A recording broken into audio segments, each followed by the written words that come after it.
Hello everyone, this is Jill with Shanti Healing. Welcome back. In this video, I'm going to show you a very simple way that is highly effective to release the attachment points of our rotator cuff muscles. So I want you to first see the bony landmarks of where the muscles are on the body. So we're going to take a peek at my trail guide. So here, this is a posterior view, so the back of the shoulder blade. This is the spine of the shoulder blade, and as you can see, the shaded areas are landmarks where the muscles are going, where we're going to be addressing at the ends of them. So this supraspinatus sits on the top of the spine of the shoulder blade. The infraspinatus sits at the bottom, and then the teres minor kind of layers over the edge of that infraspinatus. But you can see here in maroon the attachment points at the glenohumeral joint. That's the round part of the upper arm bone. So you can see the supra comes this way, the infraspinatus comes this way and attaches, and the teres minor comes this way and attaches. So this is the back of the shoulder right here, which can get very inflamed and sore and tight and give you chronic shoulder pain and cause a lot of problems. Over here on this side, this is a front view of the inside of the shoulder blade.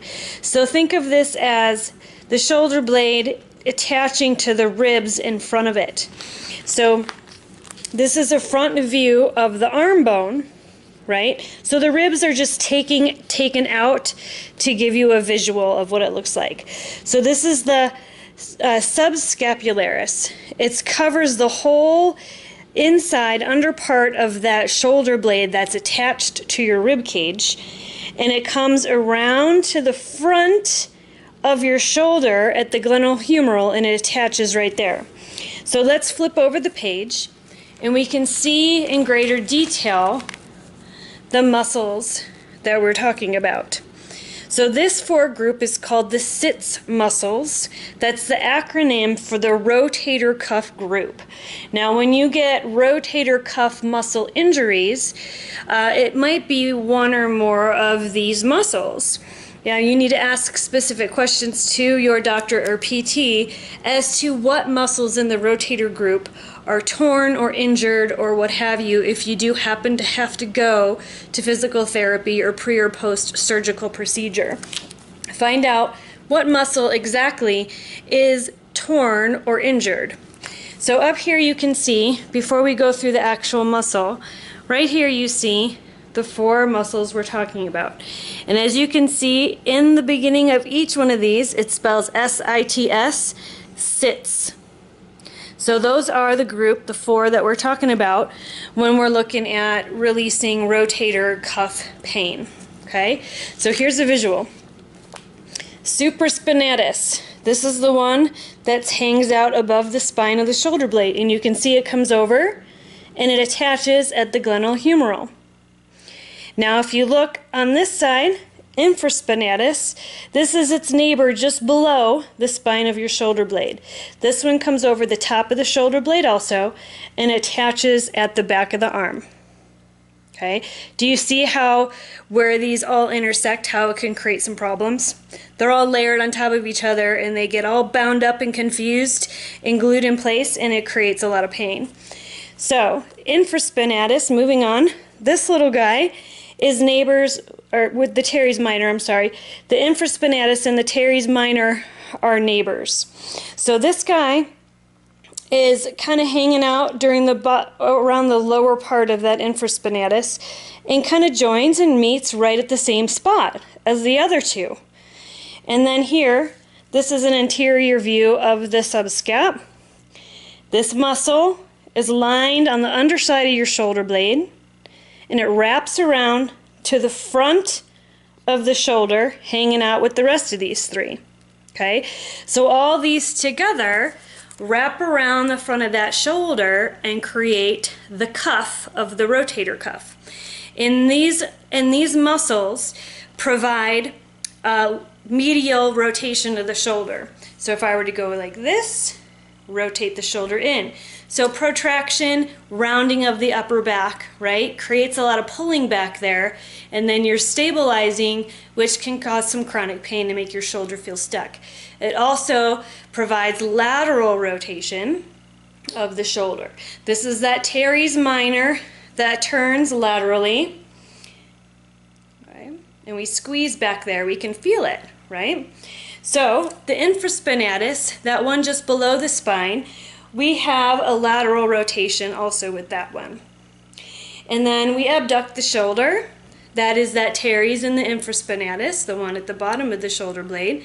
As we bring the arm out, it's contracting there, and we bring the arm back down. So the subscap, we contract that one as we do protraction, medial rotation of the shoulder.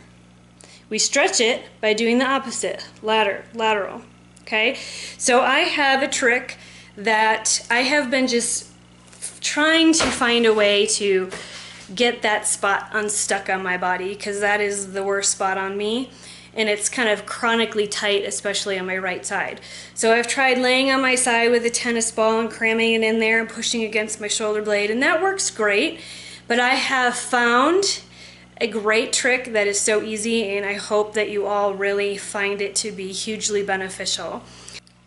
So let me show you the trick that I use to release all those attachment points at the back of the shoulder, and also push on the subscap from the underside of it to lift that shoulder blade off my rib cage a little bit and give that shoulder some relief and some room to move. Okay, so I wanted to show you here, we can lift the arm up and just feel for that meat right here. So this is part of those muscles here, and also a little bit of lat that comes up and attaches back here as we saw in the visual. So if you squeeze it, it's probably going to be kind of sore, kind of tight and tender, especially if you do a lot of heavy lifting. If your lifestyle is very athletic, you may find that you're very, very tender back in this area. So this is where we're going to stick the handle of our mop. So I just have a regular old mop, and I use the mop because I can press it up against the floor and there's no give like a bristles on a broom. So I'm going to push it right up against the edge of the wall here. I put a towel over the handle of the mop, folded it a couple times so there's some cushion, so you don't want to jam this handle right into that very tender area, and then a rubber band around it just to hold that on. Okay, so it seems like the mop is a good height for me, because you can see it's just right about armpit level for me. It's just below where I can lean down and push into it a little bit. So try to find something that kind of lines up right here on your body. So what we're going to do is I'm going to take the handle of this broom or mop and just press it right in there. So I'm going to feel for the edge of my shoulder blade, and from there I feel for the bone, and I have my free hand here so I can kind of tilt the mop back towards me, or more medial, more lateral. I can make subtle adjustments to get into different trigger point areas.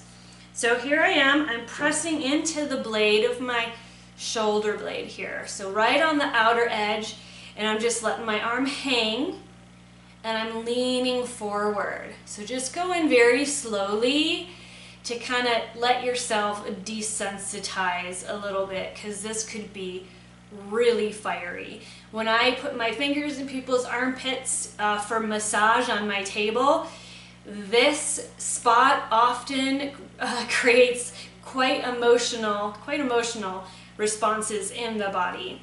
It's very fiery, very stuck. This spot in our body energetically holds fear, right? We can hold anxiety here. We can hold fear of the future here. Think about it. Our arms are forward in our lives, right? If we have stuck shoulders and pain in there that's chronic, perhaps you have a fear of the future. What's in front of you, the unknown, right? It can create some anxiety and some tension, right? And then we hold it here because anatomically these arms come forward, right? In most cases, that's how we are in life, arms forward all the time. So in doing so, we overstretch the back, and then we're holding to stabilize while we're pulling on the muscles back there and create some chronic issues. So anyways, back to here. So as I'm pressing, it feels amazing, and I feel that my shoulder blade is pulling off my ribs a little bit, and I'm getting right into those attachment points, and it's feeling so good to get in there because I'm chronically sore right here. So with some movement of the shoulder, if you can tolerate it, you can do a little inward rotation. So we immediately rotate inward. See how that feels. And then you can do a little lateral rotation and see how that feels. Then you can do some abduction. And then you can do some adduction. Okay? Or perhaps you can do some little circles with the arm. That feels very good too. So just explore, take your time, deep breaths. We explore the area and see how it feels. Circles in both directions might be nice. Okay? So we might take some time here and kind of move it around, pick another spot, lean forward into it, and just enjoy that for a moment, that release. So we're getting those muscles from the front side, right? We're kind of wrapping around. They attach to the back of the shoulder. That supraspinatus, the infraspinatus, and the teres minor all come up to the back of the shoulder. So by where we're at, we're pushing from the front side of that muscle, right? And pushing it back away from the bone. So we're creating space and we're releasing tension back there. So now let's do the opposite of that. We're going to get to the back of the shoulder, back here, and push into it from the back side. Okay, so for that, you just turn your body. I try to angle myself correctly so you can see. I'm going to put the broom right there. Okay, I keep calling it a broom. It's a mop. I'm going to put the mop right there and then sink down. My free hand, as you can see, I'm holding it steady and I'm sinking down into it. So I'm just going to let my arm hang for a second. Give yourself a moment to desensitize because this can be very intense. Okay? So we just explore the area and you push into different spots wherever you feel like you need to go with it. Okay, and from there you can do medial rotation, lateral rotation, right? Do a few of that, back and forth, see how that feels. You can bring the arm out and bring it down. You could try some circles. This is my favorite right here. Right? Or you can just hold it static and just let your body melt right into that pressure. So I love this. I wanted to share it with you because I found it of high value given my chronic pain issues. So that's really what I had to go on primarily when I give relief videos using props. So I really truly hope that you love this and you find a huge amount of relief in working in this area. And please send me a message if you have any questions, or you can reach me through my website at omshantihealing.com. If you're in Larimer County, look me up for chronic relief of pain with neuromuscular therapy. I work energy therapy for people, moving energy meridians, opening up the chakras. And I also can teach private yoga instruction where you have a personal trainer, me and you together working on yoga posturing, learning all the level 1 stuff. So thank you so much for subscribing to my channel, and I look forward to making some more videos for everybody and helping you as much as I can with what I know to alleviate your pain and bring you more comfort and happiness in your being. Thank you so much. Namaste.